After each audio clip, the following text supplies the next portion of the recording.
Por que a comunicação, a estratégia de redes sociais do Eduardo Paes é eticamente questionável, profundamente questionável, mas absolutamente eficiente?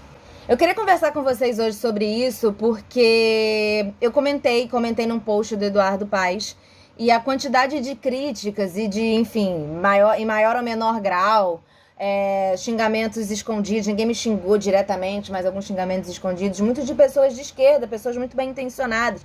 O que chegou me trouxe uma reflexão muito interessante de como a comunicação do Eduardo Paes funciona muito bem, mas sob vieses absolutamente errados. O Eduardo Paes aparece para mim nas redes sociais, muito no Twitter, e eu tenho percebido que ele segue, pelo menos no último ano, né? Ele tem seguido uma linha de raciocínio nas redes sociais de culpar a população por todos os problemas da cidade. E cita casos que efetivamente são pessoas que fizeram coisas erradas, né? E aí, isso ele bota em larga escala e vira o grande problema da cidade. Então, por exemplo, o caso de uma pessoa quebrando a porta do BRT. Tá errado? Tá errado. É função de um gestor público pegar a cara dele, botar na internet e falar, olha aqui quem é o culpado, não sou eu? Não. A função não é de um gestor público. A gente tem um sistema de BRT muito falho, a gente tem pessoas como lata de sardinha dentro de um BRT, a gente tem ônibus que não passam, a gente tem ônibus sem ar-condicionado, a gente tem barata dentro de ônibus, a gente tem coisas quebradas e tudo mais. Botar a culpa, só na população é um erro. 2, expor a cara de uma pessoa é algo que um político não deveria fazer. E aqui eu não tô falando de direito, se isso é legal ou não, porque eu não tenho competência nessa área. Eu tô falando de comunicação. Hoje, ele fez um post sobre sujeira em bloco. Parece que aconteceu um bloco que não teria sido informado a Conlurb e tudo mais, e que o lixo ficou espalhado ali naquela região central, né? Foi em alguma região do centro da cidade. E aí, sabendo que ele está fazendo isso todos os dias, e tem quebrou uma coisa na Glória, uma calçada. Ele, caramba, consertei isso ontem e a população já quebrou. Sabendo que ele está seguindo esse modus operandi de fazer política, de culpar a população por todos os problemas, e ele está querendo resolver, mas a população não deixa, eu fiz um comentário basicamente falando isso, né? Falando, cara, tá muito interessante acompanhar essa sua discussão, essa sua maneira de fazer política, de, cara, eu sou perfeito, mas a galera não colabora, eu tô tentando. E a enxurrada de comentários, como falei no início do vídeo, de gente de todos os vieses políticos, gente, assim, não é uma questão de esquerda ou direita, me reclamando que ele tem que falar mesmo, que a população tá fazendo tudo errado mesmo, que o lixo não se joga na rua sozinho e tudo mais, foi muito grande. E eu acho que isso explica muito como é eficiente essa comunicação do Eduardo Paes. Ele, enquanto gestor, qual é a função dele?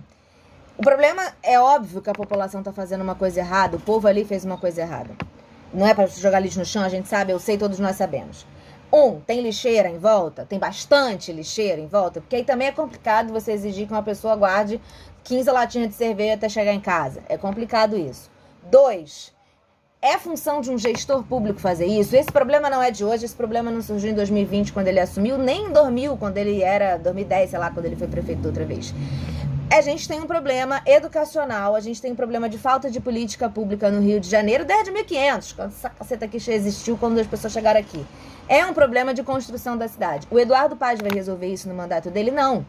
Mas a função dele é usar os seus quase 16 anos de mandato que ele vai ter no total, porque a gente sabe que ele vai se reeleger, a função dele é usar esse espaço como gestor público, para trabalhar em políticas públicas, em educação pública, em informação da população, em punição quando necessário, em multar os blocos que estão acontecendo sem autorização, a depender do que aconteceu ali, resolver isso com políticas públicas. Jogar na internet significa apenas uma jogada política de marketing.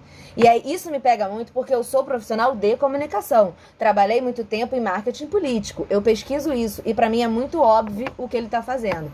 O Eduardo Paes, ele funciona muito bem no Rio de Janeiro porque ele se vende. E aí eu não conheço ele pessoalmente, o quanto isso é ele pessoalmente ou não.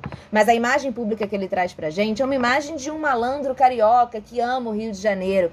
Eu sou engraçado, eu sou divertido, eu amo o Rio de Janeiro, mas a galera não tá colaborando comigo. comigo, né? Essa é a imagem que ele vende. E a gente vem de um Rio de Janeiro que teve Crivella, Wilson Witzel e Eduardo Bolsonaro, e Jair Bolsonaro, se a gente for pensar em todas as escalas do poder público. A gente estava afundado na lama mesmo. Então, qualquer coisa que aparece vira muito incrível, vira muito sensacional, o que não significa que a gente tenha que aceitar essa maneira como ele tá falando. Não é um tipo de política que me contempla e eu acredito que não é um tipo de política que deveria te contemplar. Mas enquanto comunicação, ela é muito eficiente. É por isso que eu amo estudar comunicação política, marketing político. Porque aí a gente vê como o jeito que o político está fazendo reverbera na população. E faz com que pessoas virem para mim nesse tweet e falem, tá bom, da próxima vez, aparentemente, você é gestora, né, de carnaval, você vai saber resolver melhor. E não. Eu não estou questionando a gestão do carnaval. Eu estou questionando a comunicação que ele está fazendo. Que, no fim das contas, vira povo contra povo e ele tira o dele da reta. E isso fica claro nos comentários, como isso é eficiente. Os comentários mas a população é culpada mesmo. Ninguém manda. O povo é o responsável por todos os problemas dessa cidade. Não fosse o povo, a gente estava muito melhor. E não é. E a gente sabe que não é. E se o povo está fazendo isso, como eu disse também, é uma questão de séculos, é uma questão de muito tempo, de falta de política pública, de se exigir muitos deveres e nenhum direito é dado. Isso é uma coisa muito, muito mais profunda. Então é muito mais fácil a gente entender o discurso raso que o Eduardo Paes faz no Twitter, de simplesmente, olha aqui quanto lixo na rua. Porque é muito difícil mesmo a gente entender a complexidade de um problema. Exige tempo de raciocínio, a gente está sem tempo.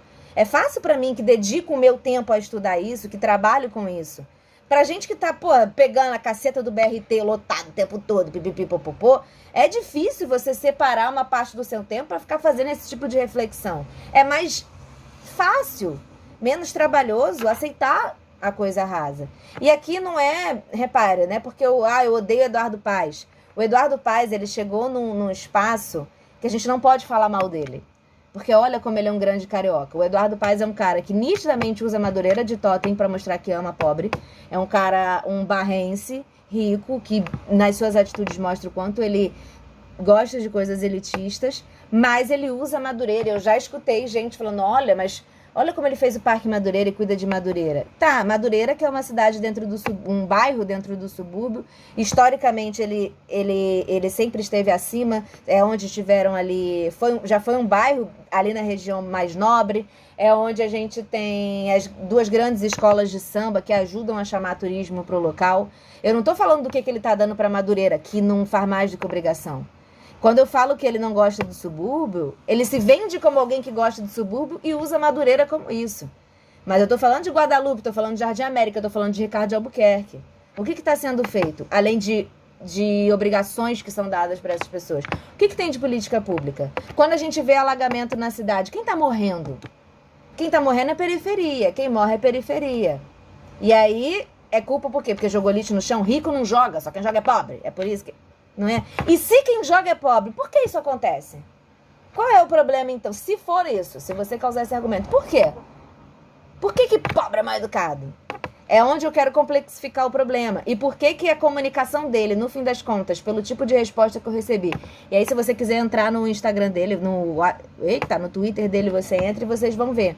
Por que é eficiente? Porque era todo tipo de gente me esculhambando. Quando o que eu tô questionando não é nem a gestão dele, embora seja, mas é a estratégia de comunicação. E eu acho muito interessante perceber como ela é absolutamente eficiente, embora eticamente profundamente reprovável. Enfim, e tudo isso para dizer que se chegar em 2024 e eu tiver que escolher entre Eduardo Paes e Flávio Bolsonaro, eu vou votar em Eduardo Paes, vou sair fantasiada de Eduardo Paes na rua. O que não significa que eu concorde com isso, com esse discurso, com botar povo contra povo. Embora compreenda que é um discurso absolutamente eficiente. Então, em resumo, o que dá para dizer é: Eduardo Paes está cagando pra gente. Ele está cagando litros pra gente. Ele está usando uma comunicação que funciona muito bem para a construção de imagem dele e que vai render muito voto para ele se reeleger em 2024.